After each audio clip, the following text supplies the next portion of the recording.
Série de mensagens sobre identidade espiritual.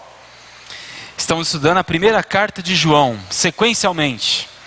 E hoje nós vamos meditar em 1 João 4, de 7 a 12. 1 João 4, de 7 a 12. O tema da nossa mensagem de hoje: quem ama, conhece. Quem ama, conhece.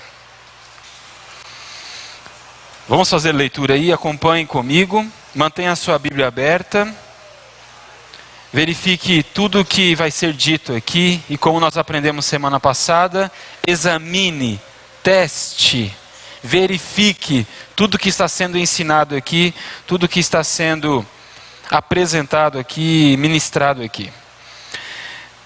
1 João 4, de 7 a 12 diz assim: Amados, amemo-nos uns aos outros, pois o amor procede de Deus. Aquele que ama é nascido de Deus e conhece a Deus. Quem não ama não conhece a Deus, porque Deus é amor. Foi assim que Deus manifestou o seu amor entre nós. Enviou o seu Filho unigênito ao mundo, para que pudéssemos viver por meio dele. Nisto consiste o amor. 2 pontos. Não em que nós tenhamos amado a Deus, mas em que Ele nos amou e enviou seu Filho como propiciação pelos nossos pecados. Amados, visto que Deus assim nos amou, nós também devemos amar-nos uns aos outros. Ninguém jamais viu a Deus. E se nós amarmos uns aos outros, Deus permanece em nós, e o seu amor está aperfeiçoado em nós. Que Deus abençoe essa palavra em cada coração. Quero iniciar essa caminhada reflexiva com uma poesia ou talvez uma estrofe poética de Rubem Alves, que diz assim: amar é ter um pássaro pousado no dedo. Quem tem um pássaro pousado no dedo, sabe que a qualquer momento ele pode voar. Amar é ter um pássaro pousado no dedo. Quem tem um pássaro pousado no dedo sabe que a qualquer momento ele pode voar. Vamos fazer uma dinâmica aqui? Dá uma olhada aí para a sua mão agora. Isso. Agora faz assim, indicador apontado assim. Quem está no seu dedo hoje? Que nome tem esse passarinho que pousou no seu dedo? Que está no seu dedo agora? Que você ama? Melhor, que você conhece? Quem?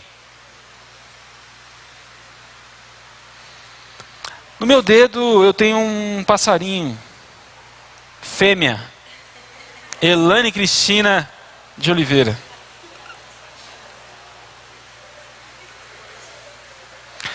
Estamos há 9 anos casados, mas juntando com namoro e noivado, vamos completar aí os 12 anos e meio e tal de namoro.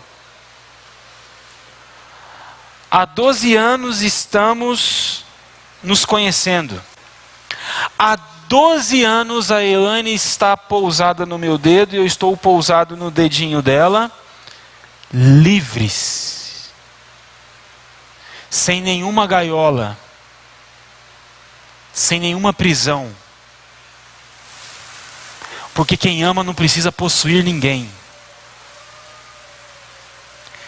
Quem ama, e porque ama, conhece, sabe que o passarinho pode ficar livre no dedo. Não precisa de gaiola. Quem você ama que você colocou aí no seu dedo na hora da dinâmica? Quem você conhece? Eu aprendi, e não só com Rubem Alves, porque eu conheci esse texto de Rubem Alves depois, mas na época do meu noivado, namoro mesmo, só namoro, depois noivado, eu aprendi que se eu possuísse a Elane, ela jamais ficaria comigo. eu teria que assumir um compromisso conjugal com a Elaine, mantendo ela livre para voar a qualquer momento. Não é assustador isso? Você vai construindo a sua vida com uma pessoa. Eu estou pegando leve aqui porque eu só coloquei uma pessoa, porque no nosso dedinho pode caber vários passarinhos.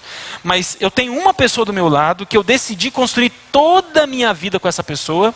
E a qualquer momento essa pessoa pode voar. É assustador. Tão assustador que isso faz com que a gente, muitas vezes, chame de amor uma gaiola, uma prisão, um esquema montado para manter a pessoa fixa ou colada em você. No fundo, nós temos um certo medo de ficarmos sozinhos. No fundo, nós temos medo do passarinho voar. No fundo é isso. Deus não nos fez para ficarmos só.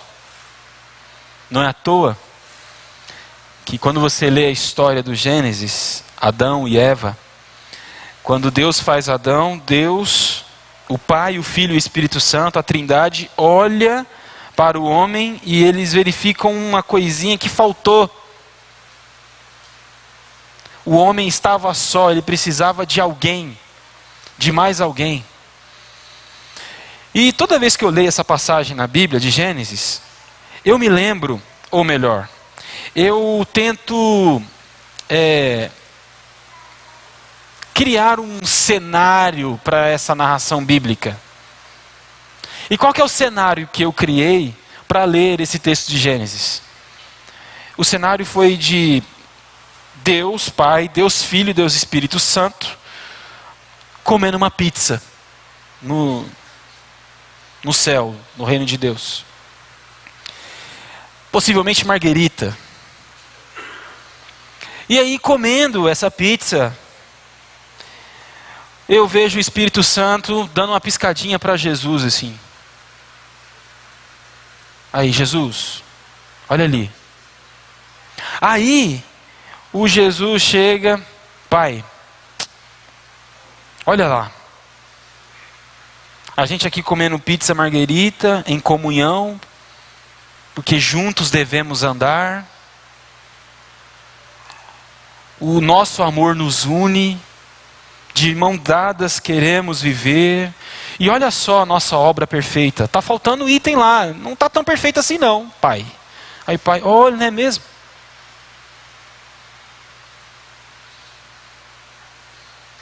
E aí então eu leio a narração de Gênesis assim, e Deus toma uma decisão junto com a Trindade. Vamos criar alguém que esse homem possa amar, possa conhecer, na mais profunda intimidade. E assim surge a mulher. Fico muito triste quando alguns usam esse texto de Gênesis para dizer que Deus é machista. Fico muito triste quando eu leio essa narração de Gênesis e alguns usam essa narração para dizer que essa ideia da mulher chegar depois, aparecer depois no cenário, é uma ação que menospreza a mulher, que diminui a mulher. Fico triste quando as pessoas leem a Bíblia dessa forma.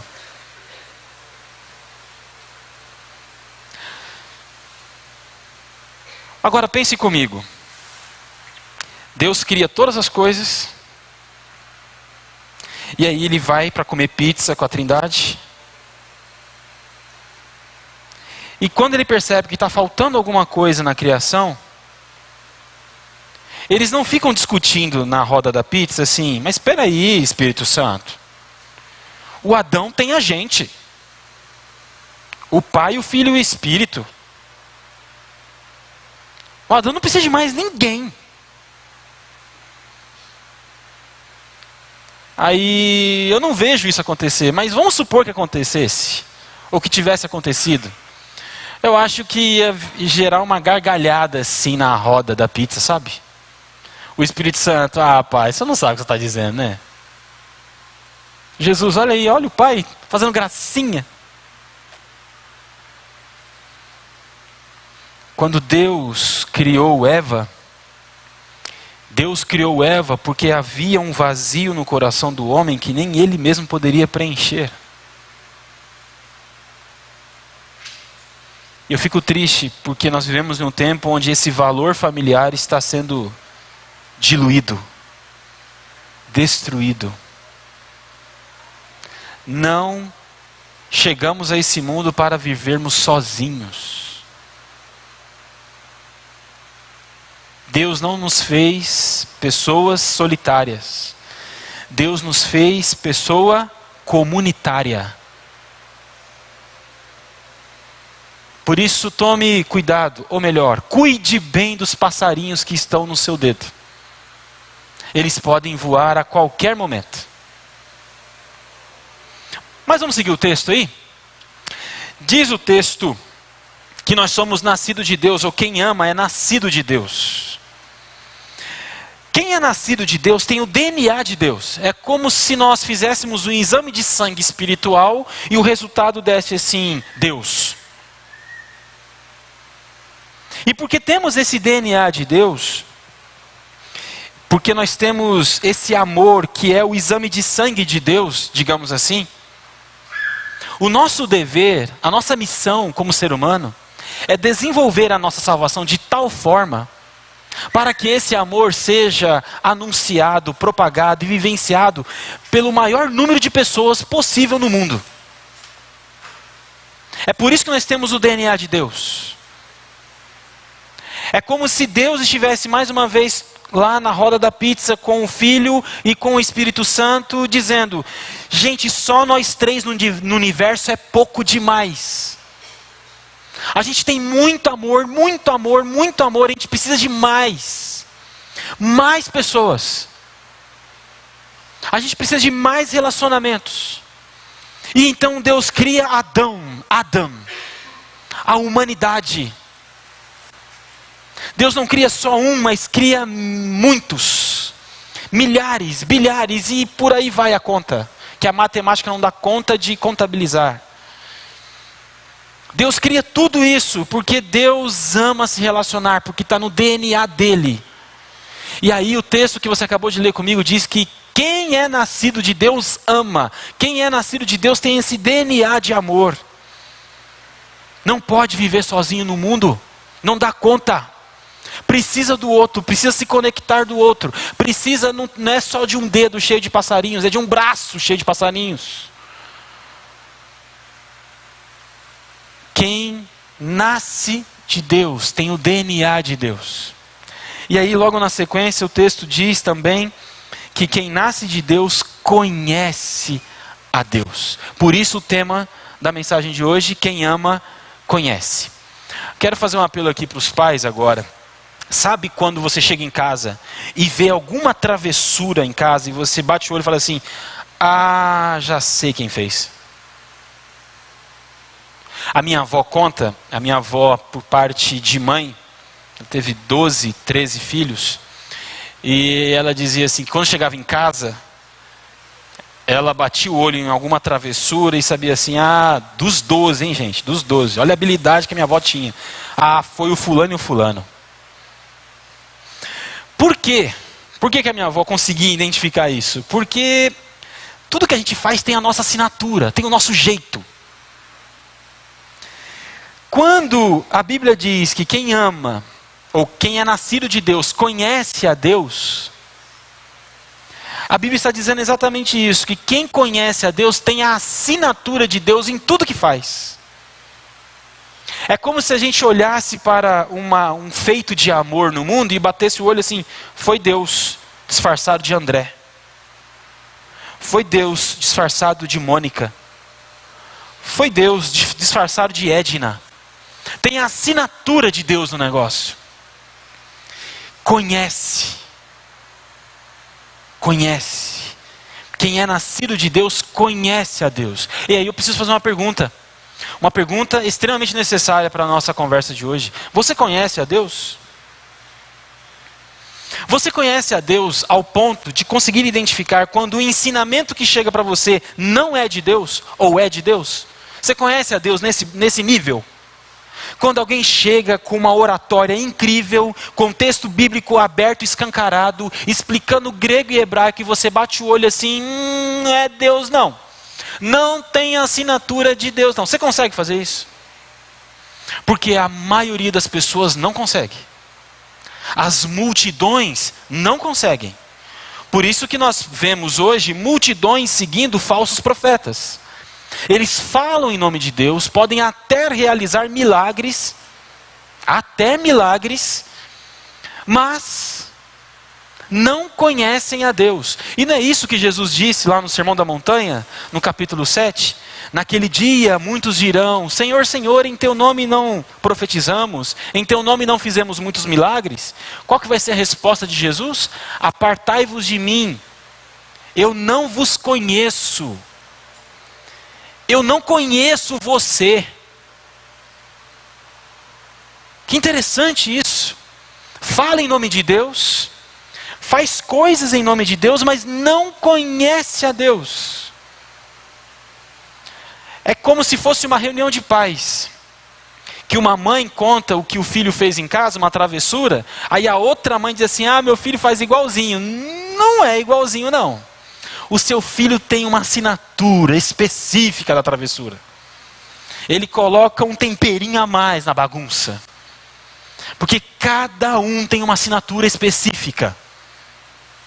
No reino de Deus, quando nós somos de Deus, e por isso estamos no reino de Deus, a nossa assinatura é amor. E é uma assinatura tão poderosa, tão forte, que as pessoas confundem a gente com Deus. Elas ficam meio indecisas assim, se chamam você pelo seu nome ou pelo nome de Deus. Aí fica aquela confusão. De tão parecido que é você com Deus. A sua assinatura com a assinatura de Deus.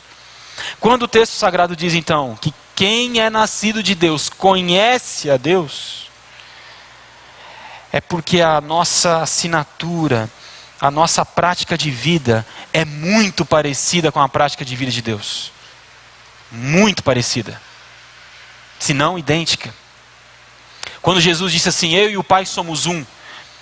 Quando Jesus disse para Felipe, se você está me vendo, você está vendo ao Pai. É igual. Alguém poderia dizer isso hoje?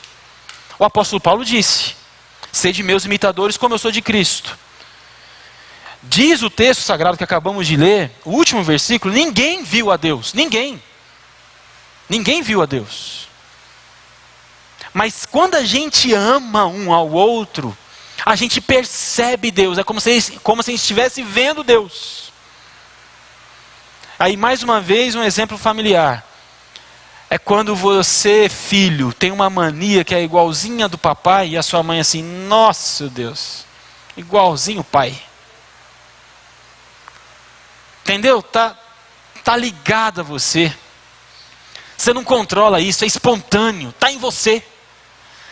Quando a gente é nascido de Deus de verdade, não é de discurso não, estou falando de vida, de coração mesmo, prostrado diante da cruz.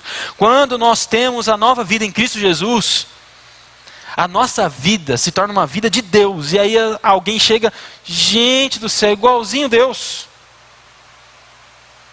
Não precisa nem fazer teste, só olhar para ele, igualzinho Deus. É isso que João está dizendo para nós aqui. Quem ama, conhece. Quem ama, conhece. Se você conhece a Deus, você sabe identificar quando aparece alguma coisa que não é de Deus e quando aparece alguma coisa que é de Deus. Se você conhece a Deus, quando chega uma proposta financeira para você espetacular, você bate o olho e... não é de Deus isso aqui não.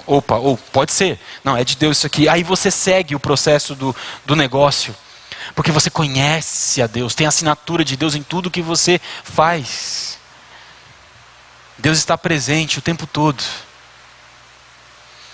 Hoje, na classe de novos membros, a irmã Geralda nos honrou encerrando com uma oração.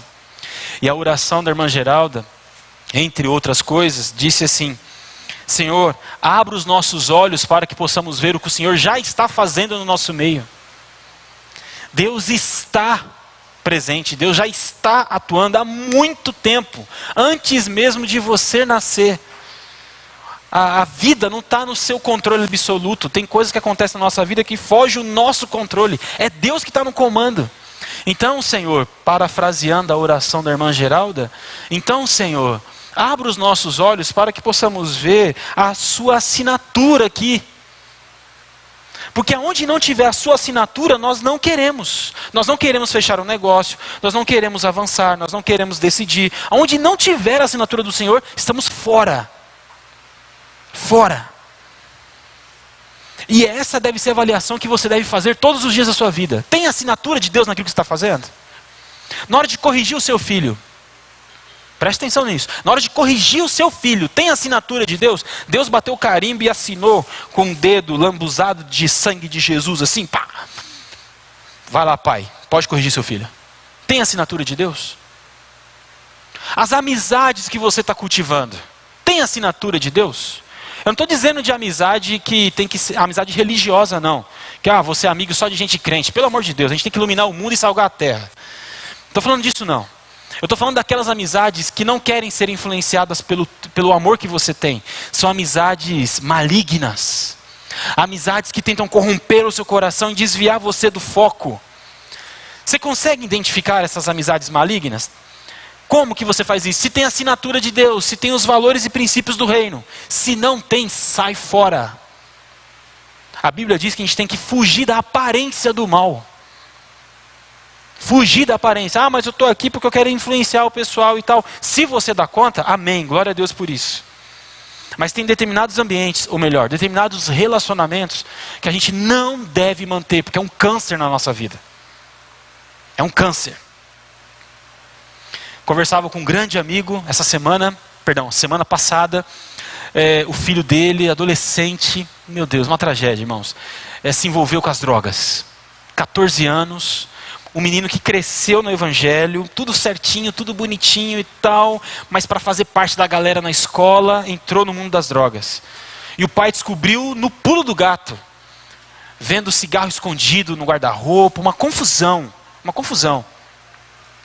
Infelizmente, esse menino também passa pelo drama de um divórcio dos pais e tal. Enfim, a família é uma luta constante. Mas tem princípio e valor do reino lá. Apesar de todos os pesares. Tem princípio do reino. Se envolveu no mundo das drogas. Quem é que conduziu esse menino para as drogas? As más amizades. Que ele lá atrás dizia assim, não pai, eu quero influenciar essa rapaziada aí, eu quero fazer diferença na vida deles e tal, é nóis. Quando a gente não se conhece, a gente entra em determinados ambientes de uma maneira muito inocente, muito infantil, e somos engolidos por esses ambientes. Por isso que é bom a gente se conhecer, para a gente dar um passo em direção a determinados ambientes, irmãos. Não é qualquer ambiente que a gente pode frequentar, não. Apesar de saber que a luz de Cristo tem que chegar em todos os lugares, mas não é todo mundo que vai chegar em todo lugar, não. Tem um pessoal que vai chegar no lugar A, tem outro pessoal que vai chegar no lugar B, tem outro pessoal que vai chegar no lugar C. Cada um respeitando as suas limitações. Compartilhava com os novos membros, na classinha de novos membros. Eu sou um pastor, amo missões, a propagação do evangelho, a minha missão é essa, mas dificilmente eu seria um plantador de igrejas. Eu não tenho esse perfil. Sou pastor da igreja local, mas isso não me impede de abençoar aqueles que plantam igrejas. Vocês irmãos estão entendendo isso? Cada um na sua área. Tudo bem, eu dei um exemplo de honra, né? Expansão do evangelho. Mas nós podemos, de qualquer maneira, chegar num ambiente hostil, dominado pelo pecado, dominado pelas drogas, por exemplo, e pregar o evangelho sem nenhum preparo. Não podemos. Quem ama, conhece. E parafraseando o tema da mensagem, quem ama se conhece. Você tem que saber quem é você para saber até onde você pode ir. Ah, eu vou em nome de Jesus eu posso todas as coisas. Se você ler, por exemplo, o finalzinho do Evangelho de Marcos, está dizendo lá que a serpente vai te picar e o veneno não vai correr no seu sangue. Aí você vai lá, vai para a Mata Amazônica agora, pregar para os índios lá, descalço, vai lá. É uma leitura equivocada do texto, não é assim não é assim que funciona. A gente precisa se conhecer. A gente precisa se conhecer para avançar. E aí entra uma verdade espiritual que muitos têm abandonado. Que a gente tem que amar o próximo como a si mesmo, não é? Agora, junta tudo. Quem ama, conhece. Conhece o outro e conhece a si mesmo. Quando a gente não se conhece, a gente não se ama. Quando a gente não se ama, a gente tem muita dificuldade de amar o outro. Aí a gente possui o outro. Quem não se conhece, não se ama. No início dessa série de mensagens, eu fiz uma pergunta retórica para os irmãos que estavam aqui na época. Quem é você? E aí eu dei alguns exemplos, que quando alguém pergunta isso para nós, ou quando chega essa pergunta para nós, a gente responde com um currículo. Ah, eu sou pastor, teólogo, professor, e blá, blá, blá. É currículo. Mas vamos supor que alguém chegasse e fizesse de forma insistente a pergunta, de novo, quem é você? Sem os currículos agora. Quem é você? Pouquíssimas pessoas dão conta de responder. Porque geralmente a gente não para pensar na nossa identidade. A gente está tão distraído com tanta coisa que a gente está vendo, que a gente esquece de se olhar no espelho. O espelho da alma. E perceber se a gente está se amando mesmo, se gostando mesmo. Isso é muito importante. Tem gente casando sem amor próprio. Sabe o que vai gerar no casamento? Possessividade no casamento. Não dá um passo sem o marido, sem a esposa. Tudo que sonha, o marido tem que estar lá, vai! Ou a esposa tem que estar lá, vai! Não consegue evoluir como pessoa, crescer como pessoa. Porque está numa relação possessiva. Porque não se ama, não se conhece. E aí, gente, principalmente para os jovens e adolescentes, quando a gente não se conhece, chega a galera e a gente se torna a galera. Deu para entender? Quando a gente não se conhece, a nossa identidade se transforma na identidade da galera. Aí quando dá um BO, quando dá um negócio errado, a galera espalha, fica você sozinho, você fica sozinho até de si mesmo, porque você não sabe quem é você. Aí você fica todo perdido, você não sabe o que fazer mais. Então até para estar na galera, você tem que saber quem é você.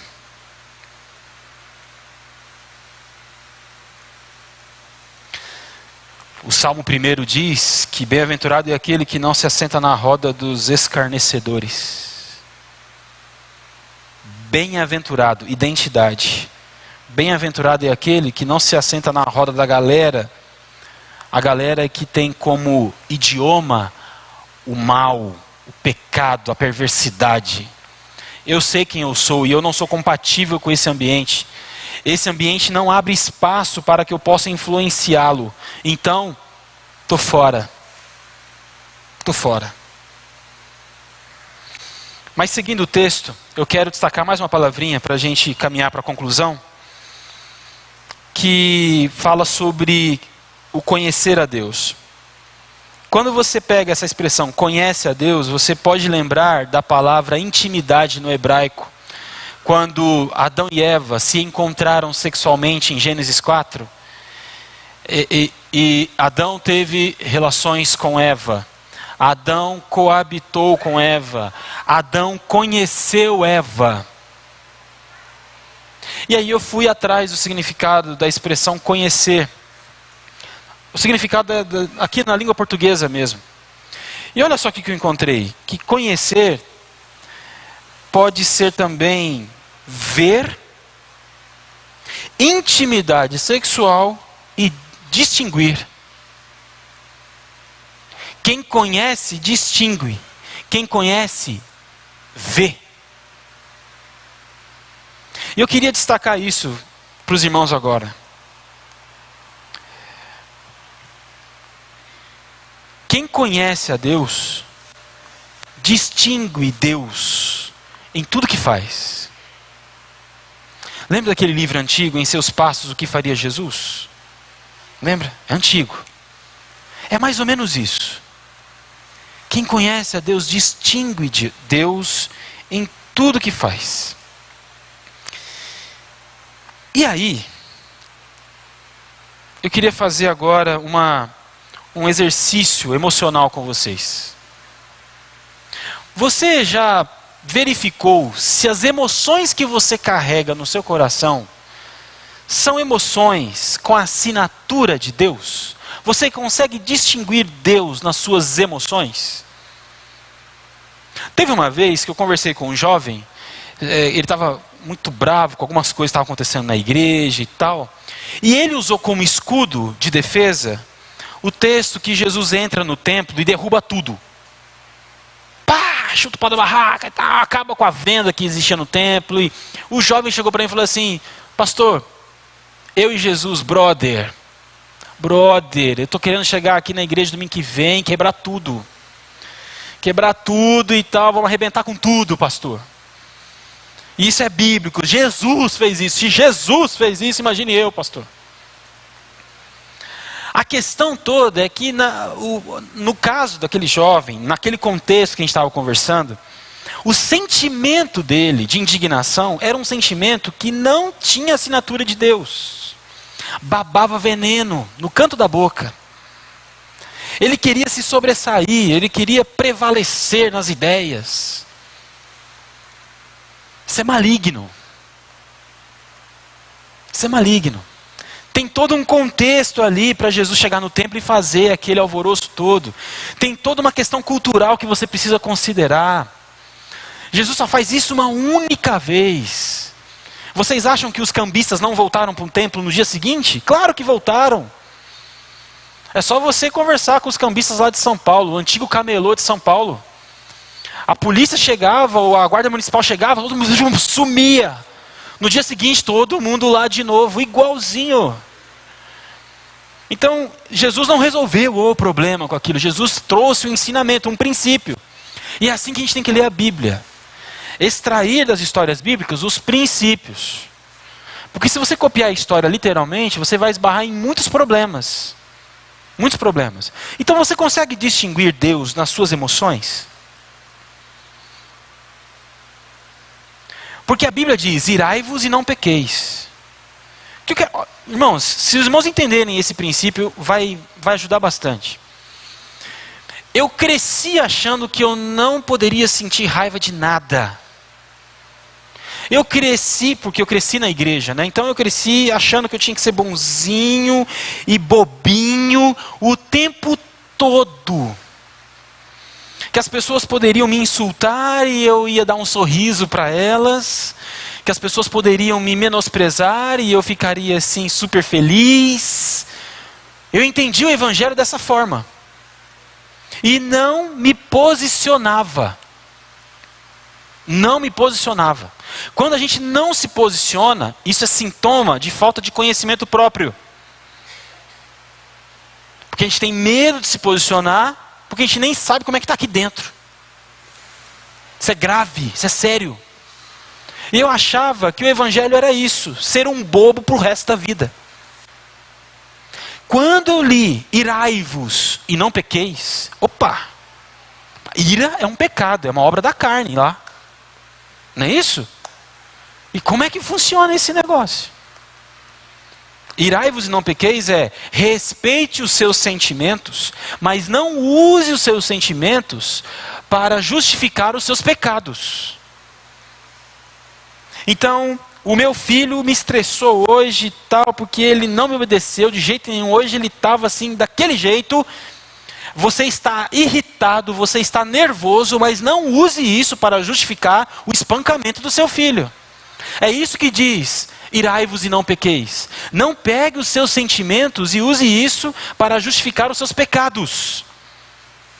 É isso que significa irai-vos e não pequeis. Você estressa o dia inteiro no trabalho, chega em casa, desconta na sua esposa ou no seu marido, é pecado. Por que é pecado? Porque você está pegando os seus sentimentos e vomitando numa pessoa, sem filtro nenhum, e depois vai dizer para ela assim, mas você não sabe como foi meu dia. Isso não justifica. Não justifica. Quem ama, conhece o outro e conhece a si mesmo. Não tem problema ficar triste, ficar com raiva, ficar chateado, ficar alegre, feliz. Sentimentos, os sentimentos são inerentes a nós. A gente não controla sentimentos. Tem um poeta brasileiro que diz isso, que é muito legal, que nós não podemos prometer sentimentos para ninguém. Eu acho isso lindo. É verdade, a gente não pode prometer sentimento para ninguém. Porque nós não controlamos isso. Não controlamos. Tem gente que quando está chegando perto do almoço fica super irritado, né? Fica rosnando um para o outro assim. Não é assim? Sentimento. Tem gente que quando está com sono, misericórdia. Na fúria. É sentimento. Mas aí o texto sagrado diz, irai-vos e não pequeis, não use os seus sentimentos para justificar os seus pecados. Então de vez em quando eu chego para a Ilana e falo assim, amor, hoje eu estou irritado. É sério. Eu adianto o processo para ela me ajudar no processo aqui emocional. Amor, eu estou irritado hoje. Então hoje não é dia a gente conversar sobre alguns assuntos. Agora não é hora de tratar sobre essas questões.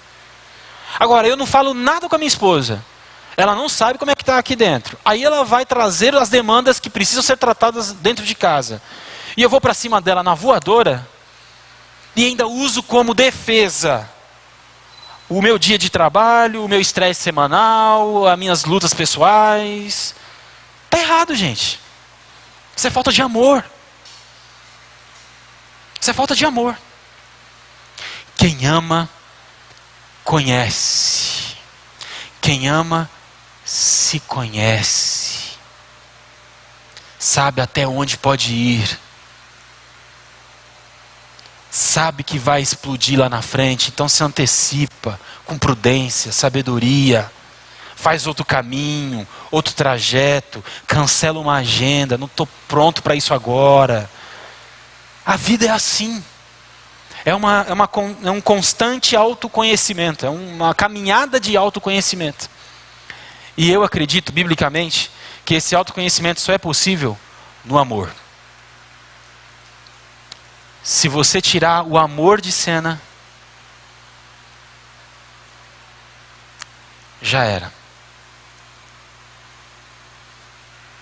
Não existe conhecimento.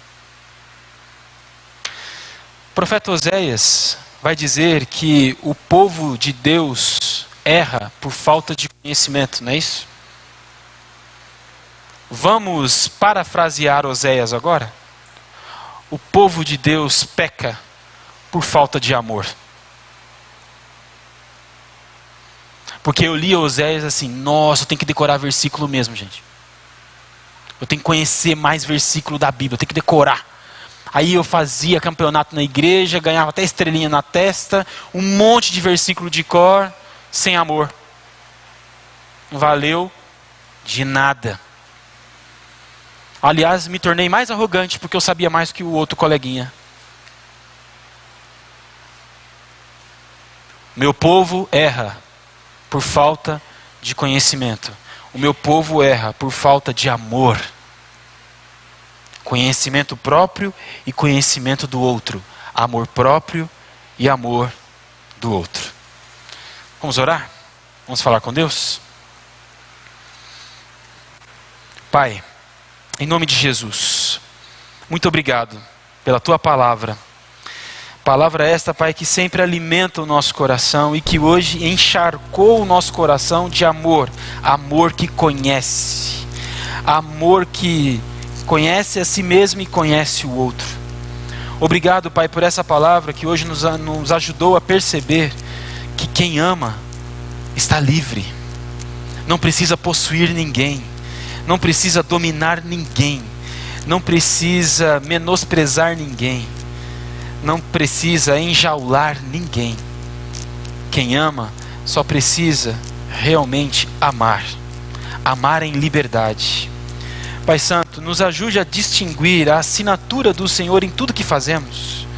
Na hora de dar uma bronca, uma advertência, na hora de declarar o nosso amor para a pessoa amada, na hora de trabalhar, na hora de estudar, na hora de pegar o ônibus, de dirigir no trânsito de Belo Horizonte, enfim, em qualquer momento da vida, da semana, que o Senhor nos ajude a distinguir, a perceber a assinatura do Senhor em tudo que estamos fazendo. Nos ajude, Pai. Ajude as nossas famílias a ter a assinatura de Deus dentro de casa.